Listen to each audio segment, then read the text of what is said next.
जी, जब आप समर्पित हुए तो ये संस्था जो है ब्रह्मा कुमारी नारी शक्ति द्वारा संचालित है। यहाँ दादियों का, नारियों को बड़ा महत्व है।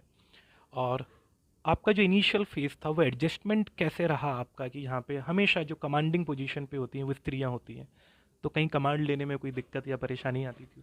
देखिए, इस संस्था में इस प्रकार की कमांड नाम की कोई चीज़ नहीं है। जी। जैसे आपने कहा कि मैं अतिरिक्त महासचिव हूँ, जी। ये एक नाम मात्र की एक उपाधि है, एक रिस्पॉन्सिबिलिटी है। ये बहुत प्रेम प्यार से परिवार के तौर पे चलती है। कभी ना तो कभी बहनों ने सोचा है कि भाई हमसे पीछे हैं, ना कभी भाइयों ने सोचा है बहनें हमसे आगे हैं।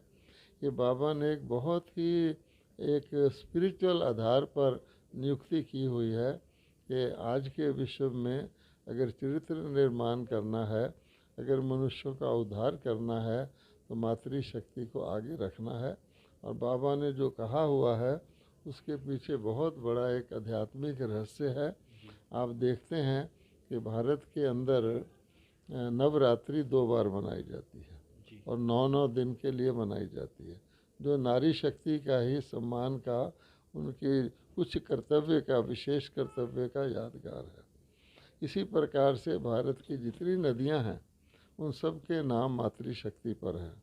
अब देख लीजिए, गंगा, यमुना, सरस्वती, कावेरी। महानदी, गोदावरी, कृष्णा, कावेरी, नर्मदा, ताप्ती, बहुत सारी नदियां सिवाय एक जिसको हम ब्रह्मपुत्रा कहते हैं, वो भी उसमें मर्ज हो जाती है। गंगा में। हाँ, ये मतलब एक यादगार है कि जैसे हम कहते हैं गांधी नगर, नेहरू नगर, किसी एयरपोर्ट का नाम रख देते हैं यादगार के तौर पर हमारे नेताओं का।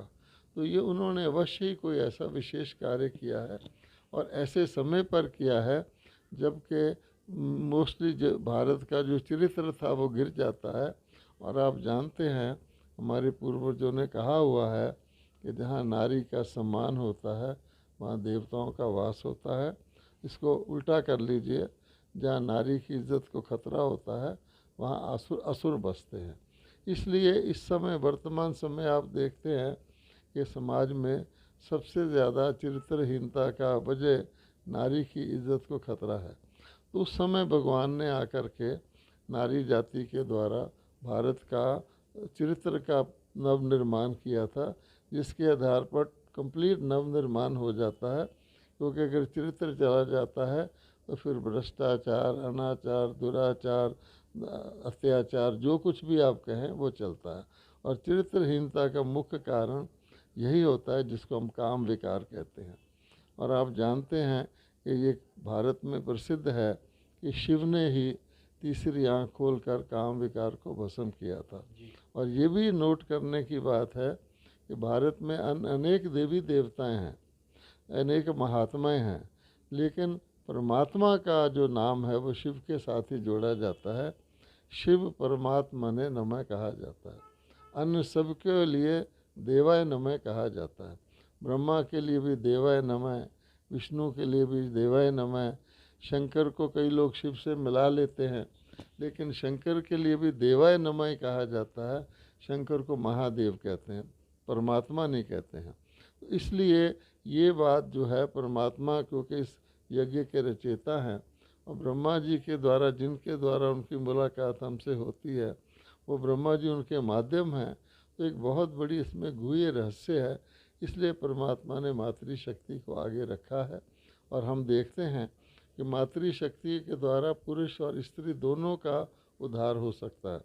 पुरुष प्रधान समाज हमारा 2 युगों से रहा है।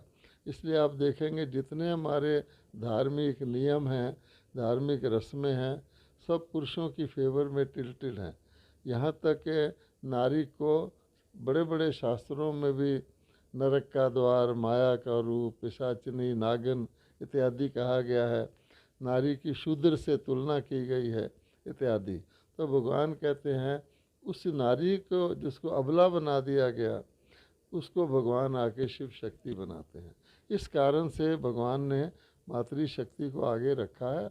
और हम बड़े प्रसन्न होते हैं कि मातृशक्ति अगर सुरक्षा करती है, चरित्र की सुरक्षा सबसे ज़्यादा मातृशक्ति कर सकती है।